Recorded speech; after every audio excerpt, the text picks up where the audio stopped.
Hello friends, स्वागत है आपका आपके अपने यूट्यूब चैनल पे। केवीएस पीआरटी में पेडागोजी के 60 क्वेश्चंस आएंगे। इस बार इसका सिलेबस भी काफ़ी चेंज कर दिया गया है। तो आप देख सकते हैं perspectives on education and leadership. तो पहले तो मैं सोच रहा था कि 60 नंबर के क्वेश्चन जो पीआरटी एग्ज़ाम में एक्चुअली में 60 क्वेश्चंस आने हैं, तो मैं 60 क्वेश्चंस आपके लिए लेकर के आऊँ जो मोस्ट इंपॉर्टेंट क्वेश्चंस हैं और ये किसी न किसी एग्ज़ाम में आए हुए क्वेश्चन हैं। और यकीन मानिए कि इन क्वेश्चंस को करने के बाद आपकी तैयारी और अच्छी होगी और आपको बहुत ज़्यादा कॉन्फिडेंस आएगा। चलिए शुरू करते हैं। बट मैंने 60 की जगह 30 नंबर की सीरीज़ शुरू की है क्योंकि मुझे लगा कि 60 क्वेश्चन अगर कंटिन्यू हम लोग करेंगे तो हो सकता है कि आपको थोड़ा सा बोरिंग भी लगेगा। तो हम लोग 30-30 करके 2 बार में इन क्वेश्चंस को करेंगे। तो पहले वीडियो में 30 क्वेश्चन। चलिए पहला प्रश्न शुरू करते हैं। पियाजे के अनुसार निम्नलिखित में से कौन सी अवस्था है जिसमें बच्चा अमूर्त संकल्पनाओं के विषय में तार्किक चिंतन करना आरंभ करता है? 4 ऑप्शन है आपके सामने। मूर्त संक्रियात्मक अवस्था 7 से 11 वर्ष, औपचारिक संक्रियात्मक अवस्था 11 वर्ष एवं ऊपर, संवेदी प्रेरक अवस्था जन्म से 2 वर्ष, पूर्व संक्रियात्मक अवस्था 2 से 7 वर्ष। इसका आंसर आप लोग बताएं। पियाजे के अनुसार निम्नलिखित में से कौन सी अवस्था है जिसमें बच्चा अमूर्त संकल्पनाओं के विषय में तार्किक चिंतन करना आरंभ करता है? सो फ्रेंड्स, इसका जो सही आंसर है वह है औपचारिक संक्रियात्मक अवस्था 11 वर्ष एवं इससे ऊपर। दूसरा प्रश्न देखते हैं। बच्चों में बौद्धिक विकास की 4 विशेषता बच्चों में बौद्धिक विकास की 4 विशेष अवस्थाओं की पहचान की गई है।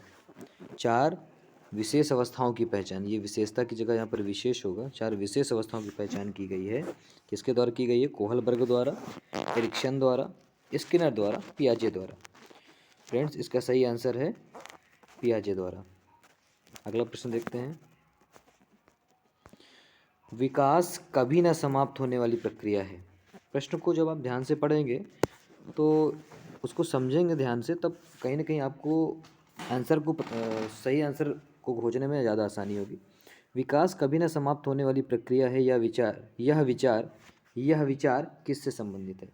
अंतः संबंध का सिद्धांत, निरंतरता का सिद्धांत, एकीकरण का सिद्धांत या अंतःक्रिया का सिद्धांत? विकास कभी न समाप्त होने वाली प्रक्रिया है।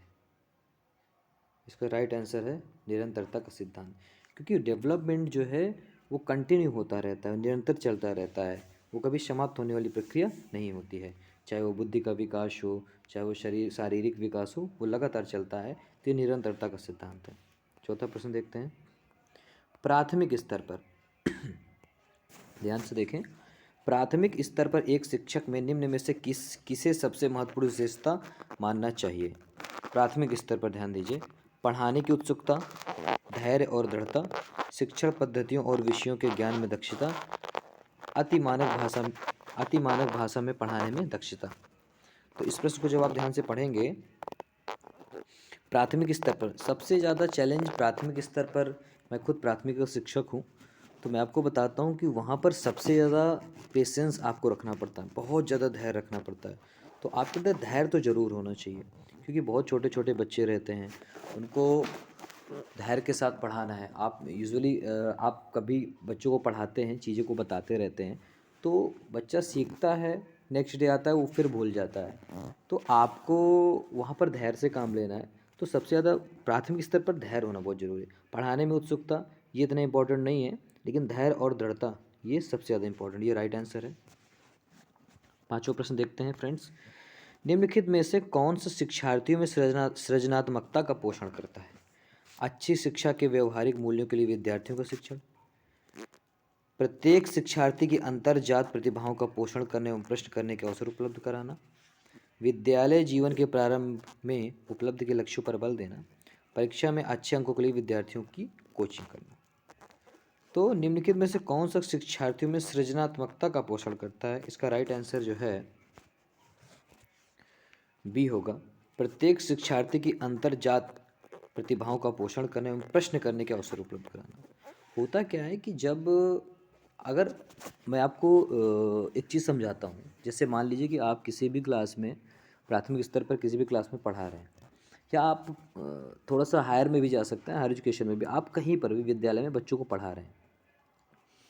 जब आप स्टूडेंट्स को पढ़ाते हैं, स्टूडेंट्स अगर शांति से आपकी बात को सुन रहे हैं, अगर वो सिर्फ आपकी बात को सुन रहे हैं, हाँ या ना में थोड़ा बहुत रिप्लाई कर रहे हैं, तो आपको लगता होगा कि हाँ शिक्षण कार्य अच्छा चल रहा है, जबकि ऐसा नहीं होता। वास्तविक शिक्षण कार्य वही है जहाँ पर बच्चे आपसे प्रश्न पूछें। जैसे आप बच्चों को अगर कोई चीज़ पढ़ा रहे हैं, कोई चीज़ बता रहे हैं, जैसे आपने बताया कि बेटा पतंग आसमान में उड़ती है, अगर आपके बच्चे ने नहीं पूछा कि पतंग के उड़ने का सिद्धांत क्या है, क्यों उड़ती है वो, उसकी बनावट की वजह से, किस वजह से, अगर वो आपसे संतुष्ट नहीं है और वो बार बार प्रश्न पूछ रहा है, इसका मतलब वह उस बच्चे में सृजनात्मकता का पोषण हो रहा है।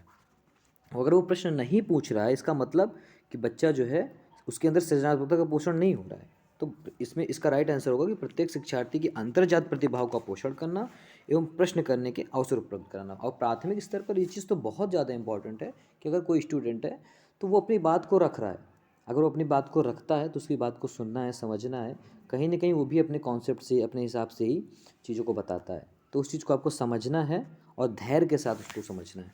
अगला प्रश्न देखते हैं 6 नंबर।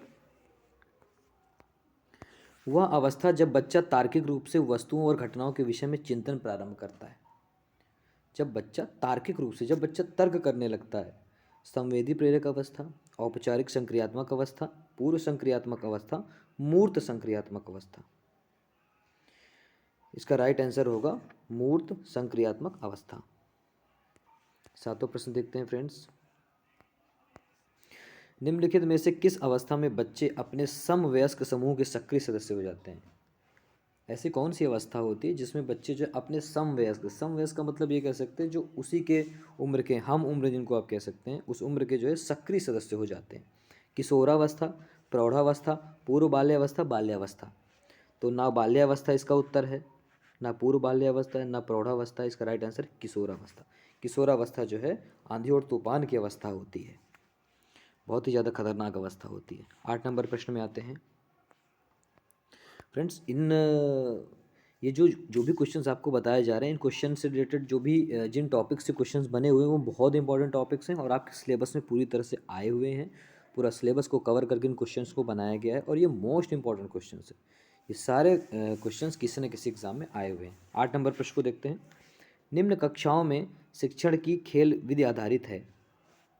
शारीरिक शिक्षा कार्यक्रमों के सिद्धांत पर, शिक्षण की विधियों के सिद्धांत पर, विकास एवं वृद्धि के मनोवैज्ञानिक सिद्धांत पर, शिक्षण के सामाजिक सिद्धांत पर। तो इसका राइट आंसर होगा विकास एवं वृद्धि के मनोवैज्ञानिक सिद्धांत पर। 9 नंबर प्रश्न देखते हैं। बच्चों के संज्ञानात्मक विकास को सबसे अच्छे तरीके से कहाँ परिभाषित किया जा सकता है? बच्चों के संज्ञानात्मक विकास को सबसे ज़्यादा कहाँ पर सबसे अच्छे तरीके से कहाँ पर परिभाषित किया जा सकता है? खेल के मैदान में, विद्यालय एवं कक्षा में, गृह में या ऑडिटोरियम में? ऑडिटोरियम नहीं है, घर भी नहीं है, खेल का मैदान भी नहीं। इसका राइट आंसर विद्यालय एवं कक्षा में। 10 नंबर प्रश्न देखते हैं बच्चों के लिए। निम्न में से कौन पियाजे के अनुसार बौद्धिक विकास का निर्धारक तत्व नहीं है? सामाजिक संचरण, अनुभव, संतुलीकरण, इनमें से कोई नहीं। इसका राइट आंसर है सामाजिक संचरण। 11 नंबर प्रश्न।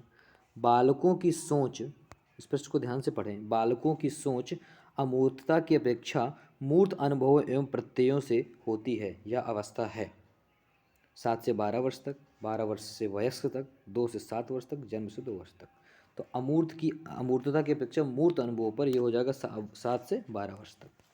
12 नंबर प्रश्न देखते हैं। विकास के संदर्भ में निम्न में से कौन सा कथन सत्य नहीं है? जो कथन सत्य नहीं है, क्वेश्चन हमेशा थोड़ा सा घुमा करके एग्जाम में आता है, ये आपको देखना है कि कौन सा कथन सत्य नहीं है, जो कथन असत्य है। विकास की प्रत्येक अवस्था में अपने खतरे हैं।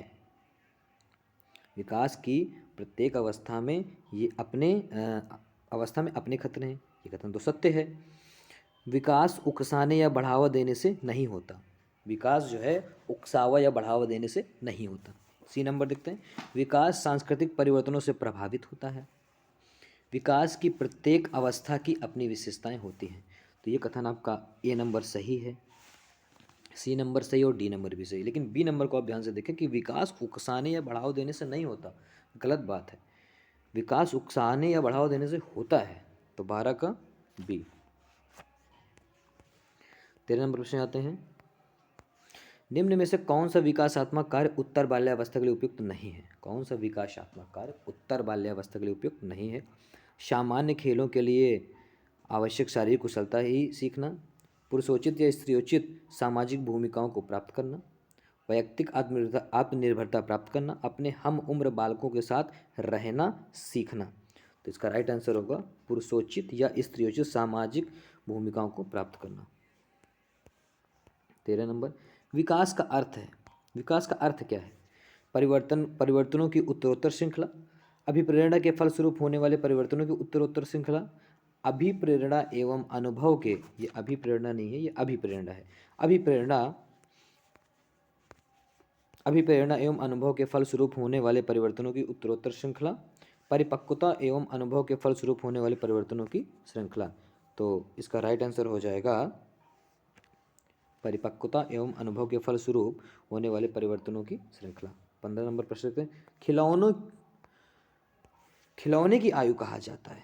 खिलौने की आयु पूर्व बाल्यावस्था को, उत्तर बाल्यावस्था को, शैशवावस्था को, सभी को, इसको कहा जाता है पूर्व बाल्यावस्था। 16 नंबर प्रश्न देखें, निम्न में से कौन सी पूर्व बाल्यावस्था की विशेषता नहीं है? कौन सी पूर्व बाल्यावस्था की विशेषता नहीं है? दल समूह में रहने की अवस्था, अनुकरण करने की अवस्था, प्रश्न करने की अवस्था और लास्ट में खेलने की अवस्था। तो पूर्व बाल्यावस्था की विशेषता नहीं है खेलने की अवस्था। 17 नंबर, उत्तर बाल्यावस्था में बालक भौतिक वस्तुओं के किस आवश्यक तत्व में परिवर्तन समझने लगते हैं? उत्तर बाल्यावस्था में बालक भौतिक वस्तुओं के किस आवश्यक तत्व में परिवर्तन समझने लगते हैं? द्रव्यमान और संख्या, द्रव्यमान, संख्या और क्षेत्र। तो द्रव्यमान में भी समझते हैं, संख्या में भी समझते हैं और क्षेत्र में भी समझते हैं। चलिए 18 में देखिए, व्यक्तित्व इकाई समायोजन है। व्यक्तित्व इकाई समायोजन है पर्यावरण के साथ, जीवन के साथ, प्रकृति के साथ, यह सभी। इसका राइट आंसर क्या होगा? यह सभी। 19 नंबर देखते हैं, दूसरे वर्ष में अंत तक शिशु का शब्द भंडार कितना हो जाता है? दूसरे वर्ष में अंत तक, जब 2 वर्ष का शिशु हो जाता है उसके अंत तक में उसका शिशु का शब्द भंडार जो है कितने शब्द हो जाते हैं? लगभग 100 शब्द। 20 नंबर देखते हैं, शर्म तथा गर्व, एक सेकेंड, शर्म तथा गर्व जैसी भावना का विकास किस अवस्था में होता है? शर्म तथा गर्व जैसी भावना का विकास, जब बालक में शर्म महसूस होने लगी या गर्व जैसी भावना का विकास होने लगी, वो अवस्था कौन सी होती है? शैशवावस्था, बाल्यावस्था, किशोरावस्था, वृद्धावस्था। तो इसका राइट आंसर हो जाएगा बाल्यावस्था। चलिए 21 नंबर प्रश्न देखते हैं, मैकडूगल नहीं है, मैकडूगल है। मैकडूगल के अनुसार मूल प्रवृत्ति जो जिज्ञासा है, इसका संबंध कौन संवेग से है? किस संवेग से? भय से है, घृणा से है, आश्चर्य से या भूख से है? तो जिज्ञासा का आश्चर्य से है। 22 नंबर, शैशवावस्था की प्रमुख विशेषता क्या नहीं है? सीखने की प्रक्रिया में तीव्रता, ये है। जिज्ञासा की प्रवृत्ति, ये भी है। चिंतन प्रक्रिया, चिंतन, शैशवावस्था का बालक जो है चिंतन करना, ये नहीं है। किस मनोवैज्ञानिक के अनुसार विकास एक सतत और धीमी प्रक्रिया है? देखिए ये बहुत ही ज़्यादा इंपॉर्टेंट क्वेश्चन है, it's a most important question for KVS PRT exam as well as another exam. किस मनोवैज्ञानिक के अनुसार विकास जो है, विकास एक सतत और धीमी प्रक्रिया है? इसमें जो है 4 ऑप्शन दिए गए हैं, कोलेस्निक, पियाजे, स्किनर और हरलॉक। तो आप सबको मालूम है इसका राइट आंसर क्या है? स्किनर। 24 नंबर प्रश्न देखते हैं, बाल्यावस्था अवस्था होती है, जो बाल्यावस्था अवस्था होती है वो कितने साल की होती है? 5 वर्ष तक, 12 वर्ष तक, 21 वर्ष तक, कोई भी नहीं। तो ये होती है 12 वर्ष तक। 25 नंबर, व्यक्तित्व विकास की अवस्था है। व्यक्तित्व विकास की अवस्था है अधिगम एवं वृद्धि, व्यक्तित्व वृत्त अध्ययन, उपचारात्मक अध्ययन, इनमें से कोई नहीं। इसका राइट आंसर अधिगम एवं वृद्धि। विकास में वृद्धि से तात्पर्य है विकास में वृद्धि, ज्ञान में वृद्धि, संवेग में वृद्धि, वजन में वृद्धि, आकार, सोच, समझ, कौशलों में वृद्धि। तो वृद्धि में विकास में वृद्धि जो है आकार में, सोच समझ में और कौशलों में वृद्धि है। परिपक्वता का संबंध है। मैच्योरेशन परिपक्वता का संबंध है। विकास से, बुद्धि से, सृजनात्मकता से, रुचि से। तो जब जैसे जैसे परिपक्वता आती है वैसे वैसे व्यक्ति का विकास होता है, बालक का विकास होता है। 28 नंबर, तनाव और क्रोध की अवस्था है। ध्यान से इस प्रश्न को देखें, मोस्ट इंपॉर्टेंट क्वेश्चन है। तनाव और क्रोध की अवस्था है। आप सबको मालूम है शैशवावस्था नहीं है, बाल्यावस्था भी नहीं है, वृद्धावस्था भी नहीं है, किशोरावस्था। मैंने बताया किशोरावस्था आंधी और तूफान की अवस्था है, तनाव और क्रोध की अवस्था है। 29 नंबर प्रश्न, बच्चों की रुचि बनाए रखने के लिए आप कौन सी विधि का चयन करेंगे? जो बच्चे हैं आपकी कक्षा में उनकी रुचि को बनाने के लिए आप निम्नलिखित में से कौन सी गतिविधि को सबसे ज़्यादा करेंगे? बच्चों को पढ़ कर आने को कहेंगे और प्रश्न पूछेंगे, इससे रुचि नहीं बनेगी। स्वयं गतिविधि करेंगे तथा बच्चों को बताएंगे, इससे भी रुचि बन सकती है थोड़ा सा, लेकिन ये भी करेक्ट और ऑप्शन देखते हैं। आप गतिविधि में बच्चों को शामिल करेंगे, ठीक है, लेकिन सबसे सुंदर है बच्चों को स्वयं गतिविधि करने के लिए देंगे, ये बिल्कुल सही है। 29 का डी नंबर, जब आप बच्चों को स्वयं गतिविधि करने के लिए देंगे तो उनमें अपने आप रुचि आ जाएगी। आप किसी काम को कर रहे हैं या बच्चों से आपने कहा कि चलो इसको पढ़ करके आइए, हम आपसे प्रश्न पूछेंगे, तो बच्चे रुचि तो लेंगे लेकिन उस हिसाब से रुचि नहीं होगी, रोचकता नहीं आएगी। स्वयं गतिविधि करेंगे तथा बच्चों को बताएंगे, उसमें भी बच्चे रुचि लेंगे लेकिन वैसी रोचकता नहीं आएगी। आप गतिविधि में बच्चों को शामिल करेंगे अपने साथ तो उसमें भी थोड़ा रुचि आएगी, आ सकती है, लेकिन सबसे बेहतर ऑप्शन है कि बच्चों को स्वयं करके सीखने के अवसर प्रदान करें। बच्चों को सीखने के लिए सबसे अच्छा है स्वयं करके सीखने के लिए प्रदान करें अवसर। 30 नंबर देखते हैं, एक बच्चे की मानसिक आयु 12 वर्ष है एवं वास्तविक आयु 10 वर्ष है, तो उसकी बुद्धि लब्धि। तो सबसे पहले आप लोगों को बुद्धि लब्धि का सूत्र पता होना चाहिए। इस प्रश्न में पूछा गया है कि एक बच्चे की मानसिक आयु 12 वर्ष है एवं वास्तविक आयु 10 वर्ष है। वास्तविक आयु को आप तैथिक आयु भी कह सकते हैं। तो उसकी बुद्धि लब्धि क्या होगी? तो बुद्धि लब्धि का एक सूत्र होता है, बुद्धि लब्धि का सूत्र होता है मानसिक आयु बटे वास्तविक आयु गुणे 100। मानसिक आयु बटे वास्तविक आयु गुणे 100।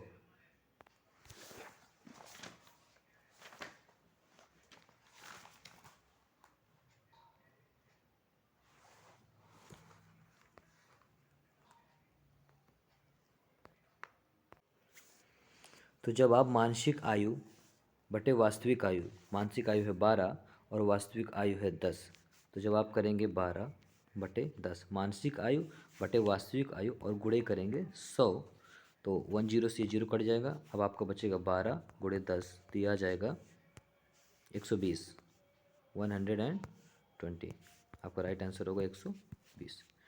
तो फ्रेंड्स, कैसा लगा ये क्लास, आपको कैसी लगी, इस चीज़ को आप कमेंट बॉक्स में लिखें और आप अपना स्कोर बताएं कि 30 क्वेश्चंस में से आपको कितने क्वेश्चन आ रहे थे, कितने क्वेश्चन आपने किए। और आईक्यू का एक प्रश्न जरूर आएगा, बुद्धि लब्धि का प्रश्न जरूर आएगा, तो कोशिश करें कि इसका सूत्र याद करें, मानसिक आयु बटे वास्तविक आयु या तैथिक आयु गुणे 100। और ऐसे ही इसका पार्ट 2 भी आएगा जिसमें 31 से लेकर के 60 क्वेश्चन होंगे, तो उसमें भी 30 क्वेश्चन टोटल होंगे। और ऐसे ही करके ये सीरीज ऐसी चलती जाएगी और भी सब्जेक्ट के क्वेश्चंस पढ़ेंगे। तो आप लोग ज़्यादा से ज़्यादा चैनल को लाइक करें, सब्सक्राइब करें और मिलते हैं नेक्स्ट वीडियो में। Thank you so much.